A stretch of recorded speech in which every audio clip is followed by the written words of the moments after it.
जय श्री कृष्णा। राधे राधे दोस्तों, आप सभी को वट सावित्री व्रत की हार्दिक शुभकामनाएं।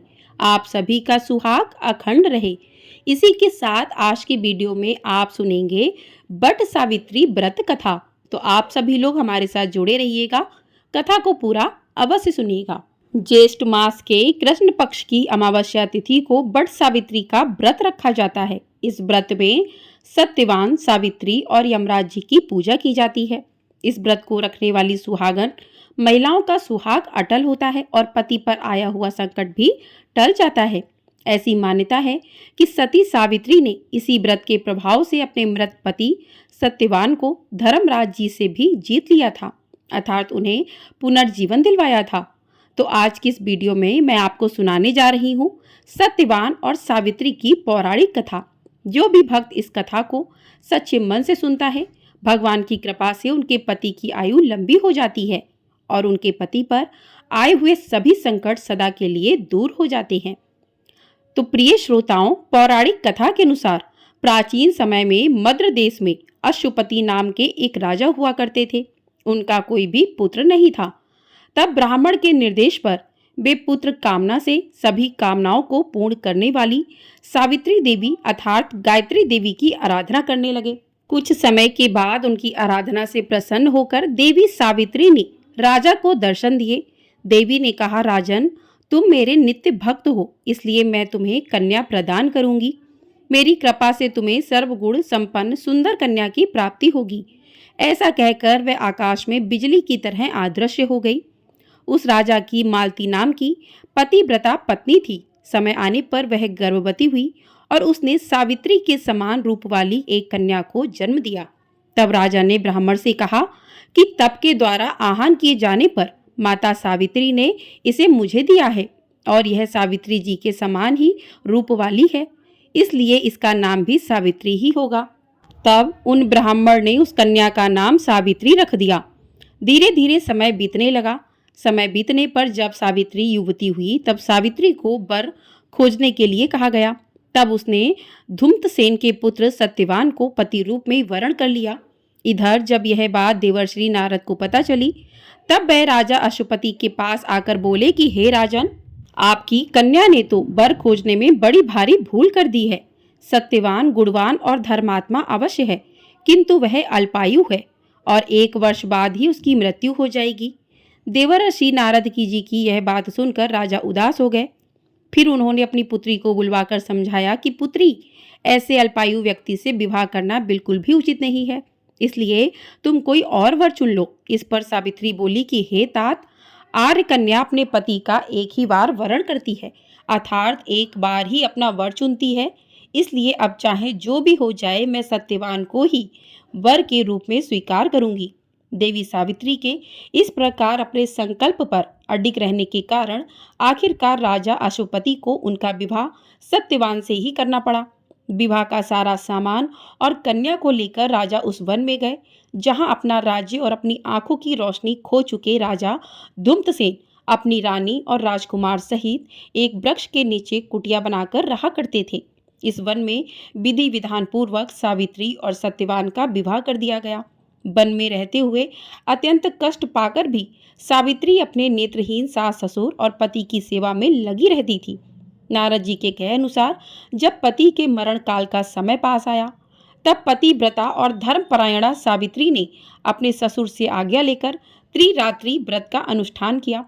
चौथे दिन आने पर जब सत्यवान ने लकड़ी, फूल और फल लाने के लिए जंगल की ओर प्रस्थान किया, तब सावित्री भी ससुर से आज्ञा लेकर दुखी मन से अपने पति के साथ उस भयंकर वन में चली गई।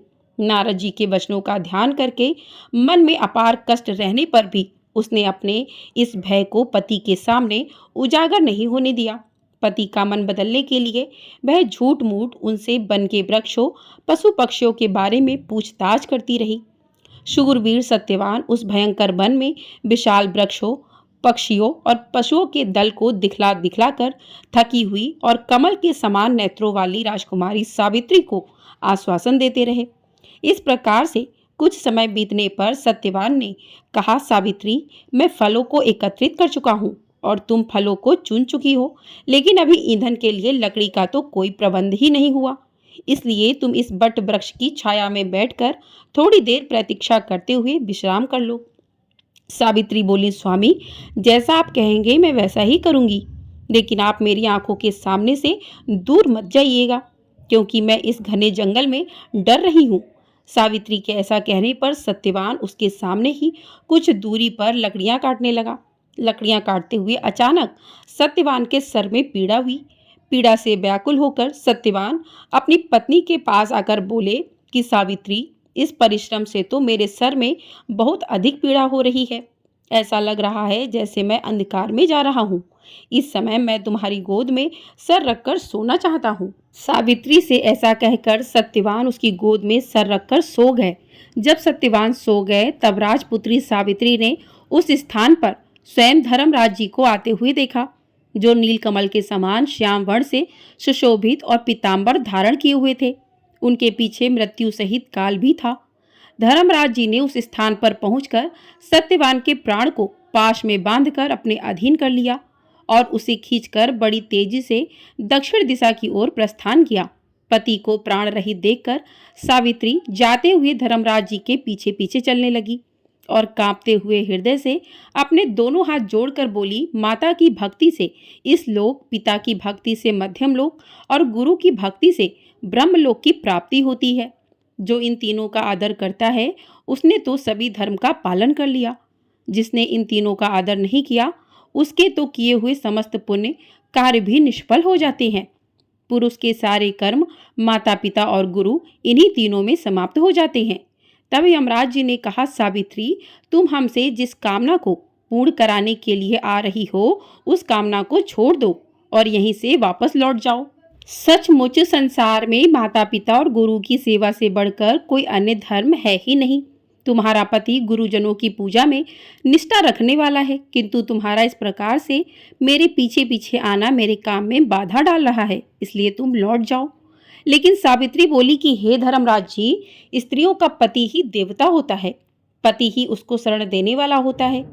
इसलिए साध्वी स्त्रियों को अपने पति का अनुगमन करना चाहिए। पिता, भाई तथा पुत्र परिमित संपत्ति देने वाले होते हैं, किंतु पति अपरिमित संपत्ति का दाता है। भला ऐसे पति की कौन स्त्री पूजा नहीं करेगी। सुरोत्तम, आप मेरे पति को जहां लेकर जा रहे हैं मुझे भी वहीं लेकर चलिए, नहीं तो मैं अपने प्राण त्याग दूंगी। तब यमराज जी ने कहा कि हे पतिव्रता, मैं तुम पर बहुत प्रसन्न हूँ, इसलिए सत्यवान के प्राणों को छोड़कर तुम कोई और वरदान मांग लो और देर मत करो। तब सावित्री बोली, धर्मज्ञ, जो राज्य से हो गए हैं तथा जिनकी आंखों की रोशनी चली गई है, ऐसे मेरे महात्मा ससुर को राज्य तथा आंखों की रोशनी प्रदान कीजिए। यमराज ने कहा, भद्रे, तुम्हारी यह सब इच्छाएं पूर्ण होंगी। तुम अब बहुत दूर तक चली आई हो। तुम्हारे मेरे पीछे पीछे चलने से मेरे काम में विघ्न पड़ेगा और तुम्हें भी थकावट होगी, इसलिए अब तुम वापस लौट जाओ। तब सावित्री कहने लगी कि हे देवश्रेष्ठ, सत्पुरुषों के साथ समागम होने पर भला कैसी मेहनत, कैसा परिश्रम और कैसा दुख। विष, अग्नि, सर्प तथा शस्त्र से लोगों को उतना भय नहीं होता जितना दुष्टों से हुआ करता है। जिस प्रकार सत्पुरुष अपने प्राणों का त्याग करके भी परोपकार करते हैं, इस प्रकार दुर्जन भी अपने प्राणों का परित्याग कर दूसरों को कष्ट देने में तत्पर रहते हैं। यह जगत सत्पुरुषों द्वारा धारण किया जाता है और आप उन सत्पुरुषों के अग्रणी हैं। इसलिए हे देव, आपके पीछे चलते हुए मुझे कुछ भी दुख नहीं हो रहा है। यमराज जी बोले कि हे विशालाक्षी, तुम्हारी इन धर्मयुक्त वचनों से मैं बहुत प्रसन्न हूँ, इसलिए सत्यवान के प्राणों के अलावा दूसरा कोई और वर मांग लो और देर मत करो, यहीं से वापस लौट जाओ। अब की बार सावित्री बोली, मैं 100 सहोदर भाइयों की अभिलाषणी हूँ। मेरे पिता पुत्रहीन हैं, इसलिए वे पुत्र लाभ से प्रसन्न हो। यह सुनकर यमराज ने सावित्री से कहा कि सावित्री, तुम जैसे आई हो वैसे ही लौट जाओ और अपने पति के अंतिम क्रिया की व्यवस्था करो। अब यह दूसरे लोक में चला गया है, इसलिए तुम इसके पीछे पीछे नहीं चल सकती हो, क्योंकि तुम पतिव्रता हो, इसलिए 2 घड़ी तक और मेरे साथ चल सकती हो। सत्यवान ने गुरुजनों की सेवा करके महान पुण्य अर्जित किया है, इसलिए मैं स्वयं इसे लेकर जा रहा हूँ। विद्वान पुरुष को माता पिता और गुरु की सेवा में सदैव तत्पर रहना चाहिए, उनका कभी भी अपमान नहीं करना चाहिए। मनुष्य के जन्म के समय माता और पिता जो कष्ट सहन करते हैं, उसका ऋण सैकड़ों वर्षों में भी नहीं चुकाया जा सकता। इसलिए मनुष्य को माता पिता तथा गुरु की सर्वदा प्रिय कार्य करना चाहिए, क्योंकि इन तीनों के संतुष्ट होने पर सभी तपस्या संपन्न हो जाती हैं। भद्रे, तुम्हारी कही सभी बातें पूर्ण होंगी। तुम्हारा काम पूरा हो गया, अब तुम लौट जाओ। तुम्हारा इस प्रकार से मेरे पीछे आने से मेरे कार्य में बाधा पड़ रही है और तुम्हें भी कष्ट हो रहा है। इसलिए मैं तुमसे बार बार ऐसा कह रहा हूँ कि वापस लौट जाओ।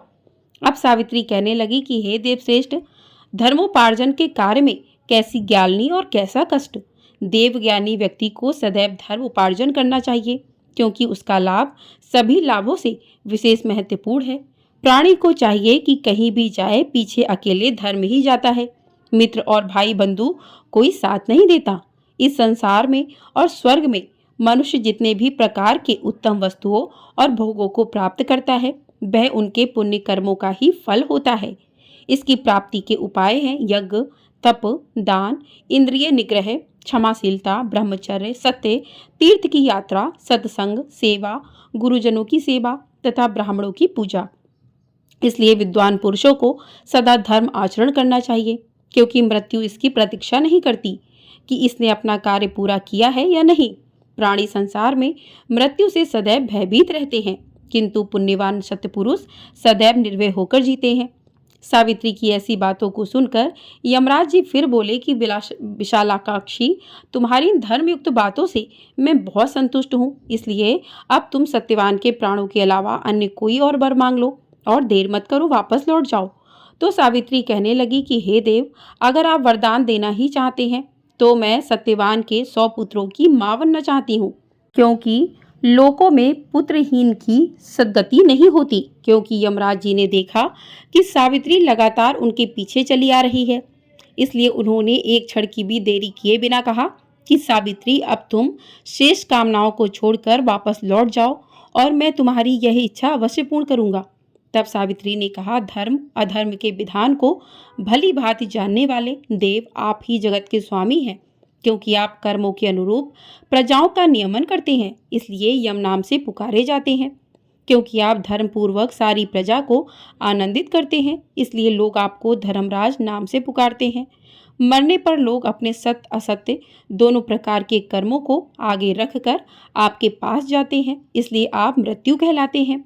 सभी प्राणियों के क्षण काल आदि से समय की आप गणना करते रहते हैं, इसलिए तत्वदर्शी लोग आपको काल नाम से पुकारते हैं। देवताओं में श्रेष्ठ हे धर्मराज जी, आपकी शरण में आए हुए मुझ दुखिया की रक्षा कीजिए। और अभी अभी आपने मुझे सत्यवान के 100 पुत्रों की मां होने का आशीर्वाद प्रदान किया है और आप मेरे पति को लेकर जा रहे हैं। मैं पतिव्रता स्त्री हूँ, ऐसे में मैं अपने पति के बिना 100 पुत्रों की मां कैसे बन सकती हूँ। तब यमराज जी बोले कि हे धर्मज्ञ, तुम्हारी स्तुति और भक्ति से संतुष्ट होकर मैंने तुम्हारे पति सत्यवान को मुक्त कर दिया है। अब तुम सफल मनोरथ होकर वापस लौट जाओ। यह सत्यवान तुम्हारे साथ 500 वर्षों तक राज्य सुख भोग कर अंतकाल में स्वर्ग लोक को जाएगा और सत्यवान तुम्हारे गर्भ से 100 पुत्रों को भी उत्पन्न करेगा। वे सभी पुत्र सब देवताओं के समान तेजस्वी और क्षत्रिय राजा होंगे। ऐसा कहकर यमराज जी सत्यवान को छोड़कर काल तथा मृत्यु के साथ वहीं अदृश्य हो गए। इसके बाद पतिव्रता सावित्री वहां से जिस मार्ग से गई थी उसी मार्ग से लौटकर उस स्थान पर आई जहां सत्यवान का मृत शरीर पड़ा हुआ था। तब सावित्री पति के नजदीक जाकर उनके सिर को अपनी गोद में रखकर पहले की तरह बैठ गई। उस समय सूर्यदेव अस्ताचल को जा रहे थे, अर्थात अस्त हो रहे थे। थोड़ी देर में सत्यवान ने अपनी आंखें खोली और उठकर बैठ गए। सत्यवान ने सावित्री से कहा कि वह पुरुष कहाँ चला गया जो मुझे खींचकर लिए जा रहा था। यहाँ सोते सोते तो मेरा पूरा दिन बीत गया। तुमने भी पूरे दिन से कुछ खाया नहीं और वहाँ आश्रम में मेरे माता पिता को भी मेरे कारण दुख भोगना पड़ा। सावित्री, मैं उन्हें देखना चाहता हूँ, चलो जल्दी चलो। तब सावित्री बोली, स्वामी, सूर्य तो अस्त हो गए हैं, चलिए अब हम आश्रम को लौट चले। मैं वही सारी घटना विस्तार पूर्वक आपको बताऊंगी। ऐसा कहकर सावित्री अपने पति के साथ आश्रम में जा पहुंची। इसी समय पत्नी सहित धूमतसेन राजा को नेत्र ज्योति प्राप्त हो गई। वे दोनों अपने पुत्र और पुत्र वधू को वापस आया देखकर बहुत प्रसन्न हुए। सावित्री और सत्यवान ने सहपत्नी क्षत्रिय श्रेष्ठ राजा धूम्रसेन को प्रणाम किया। पिता ने अपने पुत्र को गले लगा लिया। उसी समय आनंदित सावित्री ने जैसी घटना घटित हुई उसका वर्णन किया। इस रात को अपने व्रत को भी समाप्त किया। अगले दिन प्रातःकाल राजा की सारी प्रजा सेना सहित ढोल नगाड़े बजाते हुए राजा को पुनः राज्य प्रदान करने के लिए निमंत्रण देने आई और यह सूचना दी कि राजन, नेत्रहीन होने के कारण जिस राजा ने आपके राज्य को छीन लिया था वो राजा मंत्रियों द्वारा मार डाला गया है, इसलिए अब आप ही राजा हैं। यह सुनकर राजा सेना के सहित वहां गए और धर्मराज की कृपा से पुनः अपने राज्य को प्राप्त कर लिया और समय आने पर सावित्री 100 पुत्रों की मां भी बनी। इस प्रकार पतिव्रता सावित्री ने अपने पितृपक्ष और पति पक्ष दोनों का उद्धार किया और मृत्यु के पास में बंधे हुए अपने पति को भी मुक्त कराया। इसलिए मनुष्यों को सदा साध्वी स्त्रियों की देवियों के समान पूजा करनी चाहिए, क्योंकि उनकी कृपा से ही यह तीनों लोक स्थित हैं। जो भी भक्त सत्यवान सावित्री की इस कथा को नित्य सुनता है वह सभी प्रयोजनों में सफलता प्राप्त करके सुख का अनुभव करता है, कभी भी दुख का भागी नहीं होता। और जो भी सुहागिन महिलाएं इस कथा को प्रेम पूर्वक सुनती हैं उनके पति पर आया हुआ संकट टल जाता है और उसके पति की दीर्घायु होती है। तो प्रेम से बोलिए धर्मराज महाराज की जय। तो इस प्रकार से सावित्री और सत्यवान की यह कथा पूर्ण हुई। अब सुनते हैं भगवान भोलेनाथ और माँ पार्वती की पावन कथा, जिसको सुनने से सभी संकट टल जाते हैं और सभी मनोकामनाएं पूर्ण होती हैं। प्रेम से बोलिए भगवान भोलेनाथ की जय। तो प्रिय श्रोताओं, नारद जी ने एक बार भोलेनाथ जी की स्तुति करके पूछा, प्रभु आपको प्रसन्न करने के लिए सबसे उत्तम और सुलभ साधना क्या है? हे त्रिलोकीनाथ, आप तो निर्विकार और निष्काम हैं, आप सहज ही प्रसन्न हो जाते हैं। फिर भी मेरी इच्छा है कि आपको क्या प्रिय है? तब शिव जी बोले, नारद जी वैसे तो मुझे भक्त के भाव सबसे प्रिय हैं, फिर भी आपने पूछा तो मैं बताता हूँ कि मुझे जल के साथ साथ बिल्व पत्र बहुत प्रिय हैं। जो भी भक्त अखंड बिल्व पत्र मुझे श्रद्धा से अर्पित करते हैं मैं उन्हें अपने लोक में स्थान देता हूँ। नारद जी भगवान शंकर और माता पार्वती की वंदना कर अपने लोक को चले गए। उनके जाने के पश्चात पार्वती जी ने शिव जी से पूछा कि हे प्रभु, मेरी यह जानने की बड़ी तीव्र इच्छा हो रही है कि आपको बिल्व पत्र इतना प्रिय क्यों है? कृपया करके मेरी जिज्ञासा को शांत करिए। तब शिव जी बोले कि हे शिवे, बिल्व के पत्ते मेरी जटा के समान हैं। उसका त्रिपत्र यानी 3 पत्ते ऋग्वेद, यजुर्वेद और सामवेद हैं। शाखाएं समस्त शास्त्र का स्वरूप हैं।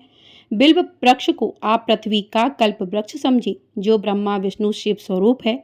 हे पार्वती, स्वयं महालक्ष्मी ने शैल पर्वत पर बिल्व रूप में जन्म लिया था। इस कारण भी बेल के वृक्ष का मेरे लिए अति प्रिय है। महालक्ष्मी ने बिल्व का रूप धरा।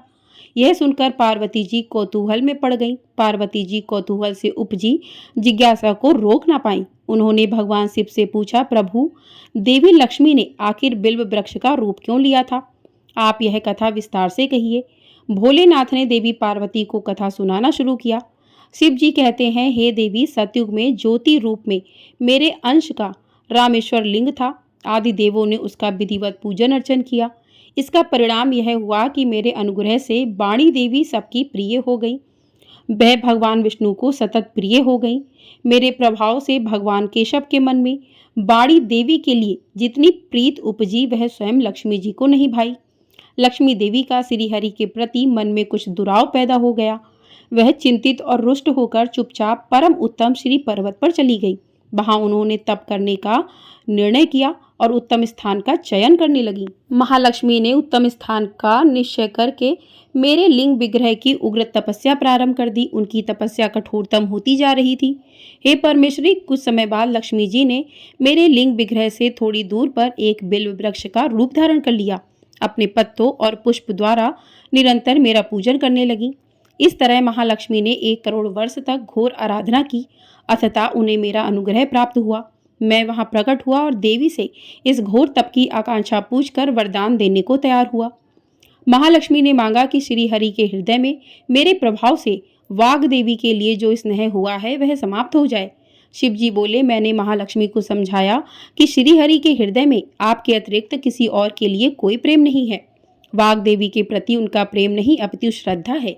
यह सुनकर लक्ष्मी जी प्रसन्न हो गई और पुनः श्री विष्णु के हृदय में स्थित होकर निरंतर उनके साथ विहार करने लगी।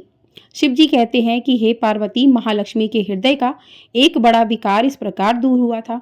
इस कारण हरिप्रिया उसी वृक्ष के रूप में सर्वदा अतिशय भक्ति से भरपूर यत्न पूर्वक मेरी पूजा करने लगी। हे पार्वती, इसी कारण बिल्व का वृक्ष, उसके पत्तों, फल फूल आदि बहुत मुझे प्रिय हैं। मैं निर्जन स्थान में बिल्व वृक्ष का आश्रय लेकर रहता हूँ। बिल्व वृक्ष को सदा सर्व तीर्थमय एवं सर्वदेवमय मानना चाहिए। इसमें तनिक भी संदेह नहीं है कि बिल्व पत्र, बिल्व फूल, बिल्व वृक्ष के चंदन से जो मेरा पूजन करता है वह भक्त मेरा प्रिय है। बिल्व वृक्ष को शिव के समान ही समझो। वह मेरा शरीर है जो बिल्व पत्र पर चंदन से मेरा नाम अंकित करके मुझे अर्पण करता है। मैं उसे सभी पापों से मुक्त करके अपने लोक में स्थान देता हूँ। हे देवी, उस व्यक्ति को स्वयं लक्ष्मी जी भी नमस्कार करती हैं जो बिल्व पत्र से मेरा पूजन करते हैं। जो बिल्व में मूल प्राण छोड़ता है उसको रुद्र देह प्राप्त होती है और ऐसे मन पर सदैव ही माँ लक्ष्मी की कृपा रहती है और साथ ही साथ भगवान नारायण की भी कृपा उसको सदैव प्राप्त होती है। प्रेम से बोलिए भगवान भोलेनाथ की जय, बोलिए माता पार्वती की जय। तो इस प्रकार से बट वृक्ष की कथाएं, बट सावित्री व्रत की कथाएं पूर्ण हुई। आपको ये वीडियो पसंद आई हो तो वीडियो को लाइक कर लीजिएगा। चैनल पर नए हैं तो चैनल को सब्सक्राइब भी कर लीजिएगा। आपको हमारे चैनल पर सोमवती अमावस्या की कथा भी सुनाई गई है, उसको भी आप लोग अवश्य सुनिएगा। प्रेम से बोलिए भगवान भोलेनाथ की जय।